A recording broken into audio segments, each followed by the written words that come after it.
दोस्तों नमस्कार। दोस्तों आप देख रहे हैं सुंदर दृश्य, एक मंदिर का गुंबद। वो भी किसका मंदिर? गणेश जी भगवान का मंदिर। ओम गंग गणपतये नमः, श्री गणेशाय नमः। गंग गंग गंग गंग गंग, कई तरह से इनको पुकारा जाता है। दोस्तों ये गणेश जी का मंदिर एक सिद्ध मंदिर है।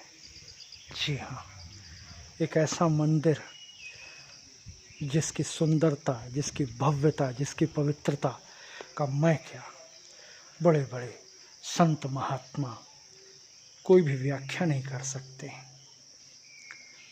दोस्तों ये देखिए कितने सुंदर गणपति हैं। जी दोस्तों देख रहे हैं आप।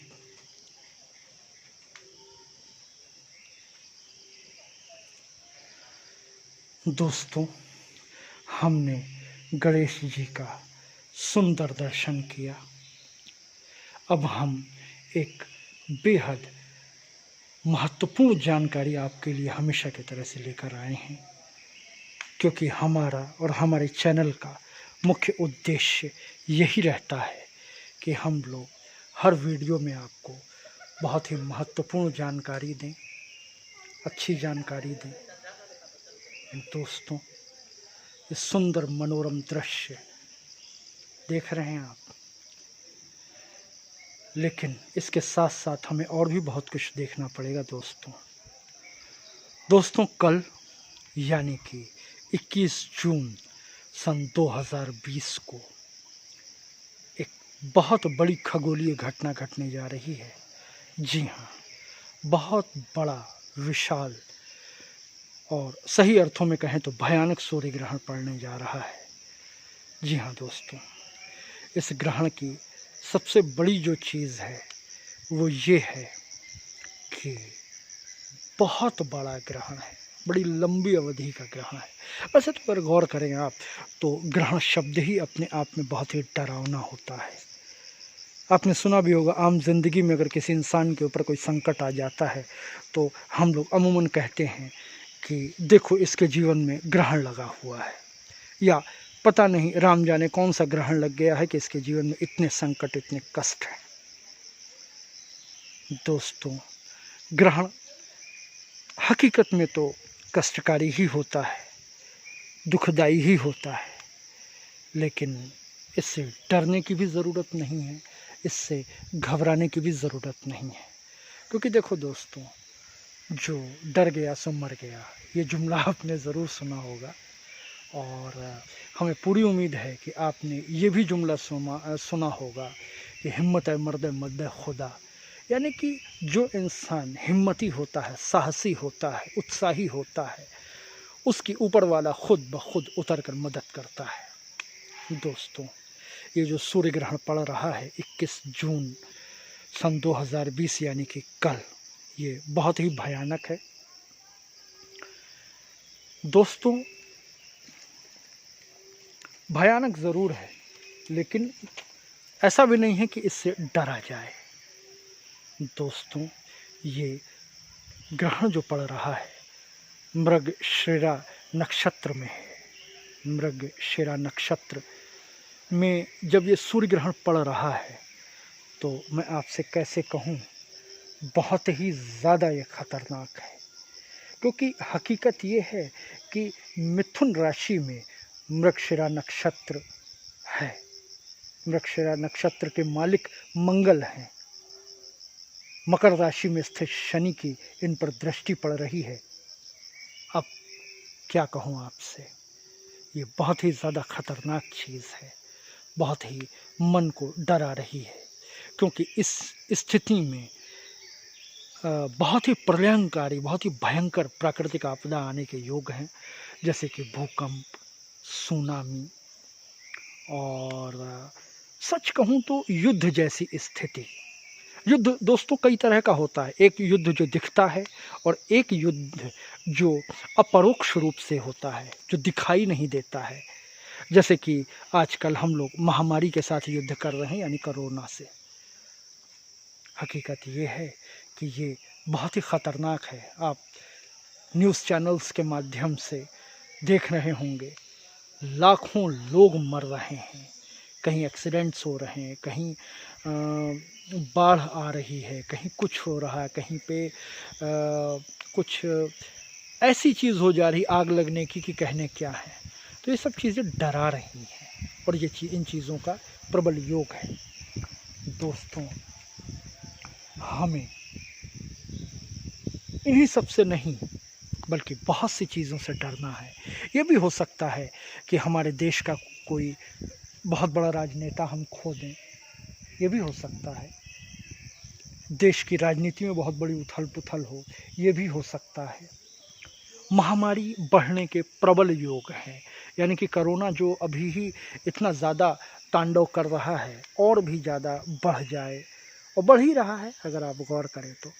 लेकिन इससे घबराना नहीं है हम लोगों को। हम लोगों को कोशिश ये करनी है कि इस ग्रहण काल में बहुत संभल कर रहना है। दोस्तों, इस ग्रहण काल की आप अवधि जानते हैं? जी हाँ, अवधि यानी कितनी देर ये रहेगा।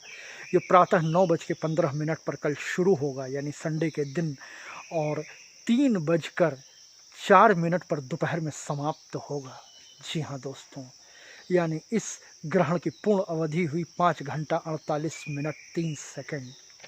My god! प्रभु हम सब की, पूरे मानव जाति की रक्षा करे। इसमें हम लोग अगर कष्टों से बचना चाहें तो हम लोगों के पास एक बहुत बड़ा रास्ता है। वो ये कि हम भगवान का भजन करें ज़्यादा से ज़्यादा हम संकीर्तन करें। इससे कष्टों का नाश होता है, कष्ट कम होते हैं और जीवन में आनंद की स्थायित्व का अनुभव होता है। दोस्तों, ग्रहण काल में तो जो करना है वो तो है ही है। सबसे बड़ी चीज़ ये है कि ग्रहण काल में भोजन नहीं करना चाहिए, मलमूत्र का विसर्जन नहीं करना चाहिए, सोना नहीं चाहिए। लेकिन एक चीज़ और भी है दोस्तों, कि छोटे बच्चे, वृद्ध, स्त्री पुरुष, बीमार लोग, ये लोग इन चीज़ों से इनको छूट रहती है। उन लोगों के लिए कोई ऐसा नियम कानून नहीं रहता है। लेकिन स्वस्थ व्यक्ति को तो सारे नियम मानने चाहिए, सोना नहीं चाहिए, जगे रहना चाहिए, भगवान का भरसक जितना हो सके भजन करना चाहिए। पता है आपको, इस समय का किया गया भजन, जैसे कि मान लीजिए आपने 108 बार राम नाम का कीर्तन किया, राम राम राम राम राम राम किया, तो आप विश्वास करिए, शास्त्र वर्णित बात है कि इसका असंख्य गुना फल मिलता है। वो चीज़ सिद्ध हो जाती है, यानी राम नाम आपको सिद्ध हो जाएगा अगर आप ऐसा करते हैं तो। लेकिन एक चीज़ और है कि ग्रहण काल से 12 घंटे पहले ही सूतक लग जाता है, यानी कि आज 20 दिसंबर की रात 9:15 से ही सूतक लग जाएगा। सूतक काल में कोई भी शुभ कार्य नहीं करना चाहिए। खाने पीने की चीज़ों में तुलसी के पत्ते डाल देने चाहिए। दोस्तों, तुलसी आज ही तोड़ लीजिएगा सूर्यास्त से पहले, क्योंकि सूर्यास्त के बाद तुलसी नहीं तोड़ी जाती है और 9:15 के बाद तो सूतक ही लग जाएगा। और इतवार को तो तुलसी तोड़ना तो दूर, उनको स्पर्श भी नहीं करना चाहिए, उनको जल नहीं देना चाहिए, उनको दूर से ही प्रणाम कर सकते हैं। खाने पीने की चीज़ों में तुलसी के पत्ते डाल लीजिएगा। और एक सलाह मेरी और है कि ग्रहण काल में जो कपड़े पहने हैं, अगर संभव हो तो उनका दान कर दें गरीबों को, निर्धनों को। ग्रहण समाप्त होने के बाद नहा धो के तो ज़्यादा अच्छा है, लेकिन धो के प्रेस करा के दान करें, ऐसे ही नहीं दान कर दे पुराने कपड़े। और कोशिश करें दान के बाद, ये ग्रहण के बाद जितना संभव हो यथाशक्ति गरीबों, निर्धनों को अन्न, वस्त्र, धन आदि का दान करें। इससे कष्ट आपके बहुत कटेंगे। और प्रयास यही करें कि ग्रहण काल में भगवान का ज़्यादा से ज़्यादा भजन करें, क्योंकि ज़्यादा से ज़्यादा भजन करने से आपके कष्टों को जो है वो आपके जीवन से जाना ही पड़ेगा। दोस्तों, यहाँ पे एक बात और कहना चाहूँगा गर्भवती स्त्रियों को बहुत संभल के रहना चाहिए। जी हाँ, गर्भवती स्त्रियों के लिए काफ़ी संकट का समय है। उनको एक उपाय बता रहा हूँ, यदि संभव हो तो ज़रूर करें।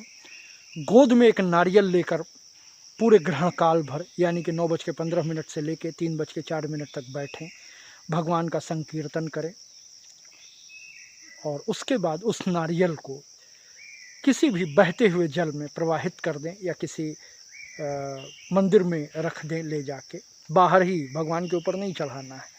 इससे भी आपके कष्ट बहुत दूर होंगे। किसी गरीब को दे भी सकते हैं, निर्धन को दान भी कर सकते हैं, जैसा भी आपको उचित लगे। और दोस्तों, ग्रहण काल में एक बहुत अहम बात है कि मेटल की चीज़ों से दूर रहें, जैसे चाकू, छुरी, ये सब नहीं छूना चाहिए। खास करके गर्भवती स्त्रियों को भी नहीं छूना चाहिए, ऐसे भी नहीं छूना चाहिए, इनका प्रयोग वर्जित माना गया है। और सबसे अहम बात कि जितना हो सके मोबाइल से दूर रहिएगा, मोबाइल का स्पर्श मत करिएगा, क्योंकि दोस्तों ये मेरी व्यक्तिगत धारणा है और ये सत्य भी है कि ये ग्रहण बहुत ही ख़तरनाक है। और यदि आप ग्रहण काल में मोबाइल को टच करते हैं तो इसका आपके जीवन पर बुरा प्रभाव भी पड़ सकता है। आप स्किन की प्रॉब्लम से या किसी बहुत बड़ी गंभीर बीमारी से भी ग्रस्त हो सकते हैं। तो इस वजह से यदि संभव हो तो इन चीज़ों को ना करें, भगवान का नाम लें जितना हो सके यथासंभव, और प्रभु से प्रार्थना करें कि आपके जीवन के कष्ट को काटे। जितना हो सके भजन करें, मंत्रों का जप करें, धार्मिक पुस्तकें पढ़ें, अच्छा चिंतन करें, शुद्ध चिंतन करें। ठीक है, उम्मीद है आपको हमारा ये वीडियो बहुत अच्छा लगा होगा। हमारे चैनल को सब्सक्राइब करना ना भूलिएगा और ज़्यादा से ज़्यादा लोगों में इसको शेयर करिए, लाइक करिए, ताकि आपके साथ साथ आपके जो फ्रेंड सर्किल हैं उनको भी लाभ मिल सके, वो भी इस ग्रहण के कारण आने वाले कष्टों से बच सकें, अपने जीवन में आनंद का अनुभव कर सकें। नमस्कार।